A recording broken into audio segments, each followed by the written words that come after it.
The mourning period for Her Majesty the Queen is now reaching its apex, and today we will see the first of two major processions in London, this one from Buckingham Palace to Westminster Hall, the Great Hall, the oldest part of the Palace of Westminster, the oldest part of our Parliament building, and there she will lie in state for 4 days, and people will file past to pay their respects.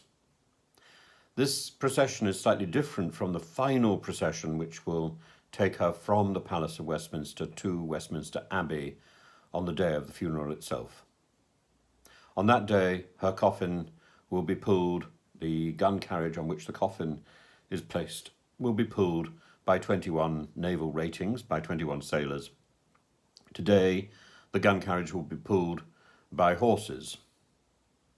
The coffin, the casket, will be followed by the King, Prince Andrew, the Princess Royal, Prince Edward, Prince William, Prince Harry, Peter Phillips, Princess Anne's son, the Vice Admiral Sir Tim Lawrence, her husband, the Duke of Gloucester, and the Earl of Snowdon. And the procession will take about, or just under 40 minutes. It will be very solemn.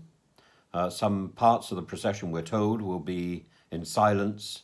There will also be the traditional marches associated with a funeral. I understand security has been ratcheted up in central London in an extraordinary way. And I think that security will get even tougher as the funeral itself approaches and a panoply of heads of state descend on London for the celebration of Her Majesty's life and the final service.